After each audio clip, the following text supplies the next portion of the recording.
Hi, I'm David Hennaman. I'm the R3 coordinator for the Virginia Department of Wildlife Resources.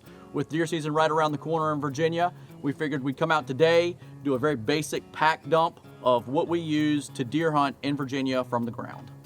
So the first thing I'm gonna pack when I get ready to go out on a hunt is gonna be water. Depending on how far or how long I think I'm gonna be moving or hunting, depends on how much water I'm gonna take. So I'm either gonna take just a hard reusable water bottle or a hydration bladder. However much water I think I'm gonna need, I'm gonna take that amount, then plus half. Water is really where you can get the most amount of weight in your pack really quickly. It weighs about 8 pounds a gallon. But you don't want to short yourself on water because obviously it's necessary. The next thing I'll always have in any of my hunting packs is a basic first aid kit. So this one just has some Band-Aids, antiseptic type of stuff, hand sanitizer, something I would need for bumps and bruises. I'll also bring a hemostatic gauze, so quick clot is the industry name for it, something like that, and a tourniquet just in case. You don't ever want bad things to happen, but you want to be prepared in case they do. Another thing I take with me all the time is wipes, just in case I get sweaty once I'm going to where I'm going to actually set up. You can use these to wipe down and clean off, or if you have to go to the bathroom in the field, they're great for that as well. A couple years ago, I was hunting with somebody and we had a really quick, heavy downpour pop up, and he had a poncho in his pack and I did not. So for the rest of the day he was dry and I was not. You can use rain gear. The reason I like a poncho is it's really large. You can cover up yourself and all your gear, especially if you're bow hunting and you have a large bow. You need to keep that dry and make sure that it doesn't get wet. So I like a poncho just to have in there in case of downpours. So these are kind of just my personal comfort items, things that I need to even start going hunting, not necessarily hunting gear.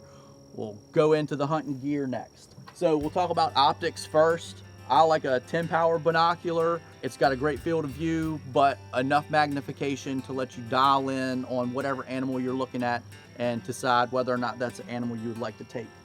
Doesn't matter what season it is, I'm always gonna have my rangefinder. For bow season, it's definitely critical, but also for a rifle and muzzleloader, it's important as well.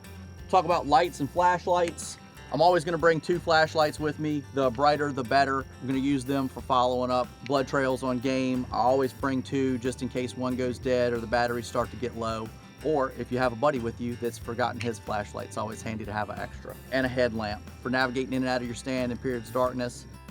Some game calls. There's a ton of different calls you could go with. I'll just show you what I pack real quick. Just a regular old grunt tube, some kind of bleat call, and then I like a rattle bag. The reason I use a rattle bag instead of rattling antlers, it's just smaller, takes up less room in the pack, nice and compact. Hopefully we're successful, and if we are, we're gonna need to either cape and quarter or field dress the deer. I like a pretty good size fixed blade knife to do the majority of the work on it, but then I also bring a replaceable blade knife. If we're actually caping in the field, you want your knife to be good and sharp with replaceable blades so you can get the detail work done. I also have several pairs of gloves in my pack to use when I'm field dressing an animal. Just keeps my skin from coming in contact with any parasites that they might have. I'll take a drag line with me, so once that animal's field dressed, I'll use this to pull it back to the vehicle, and if you're by yourself, it can help you get it up into the tailgate if it's a large animal. Last thing we'll talk about is my pack. So this is just a smaller day type of pack.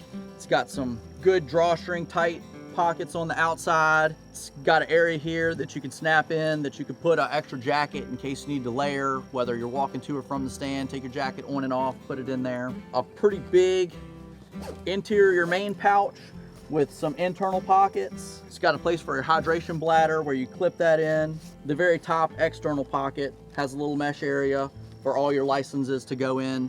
So if you get checked in the field, they're readily accessible. This has been our basic bag dump. If you think I've missed something, drop a comment below. Thank you for taking the time to watch our video. While you're in the field this year, remember, be safe, be seen, wear your blaze orange.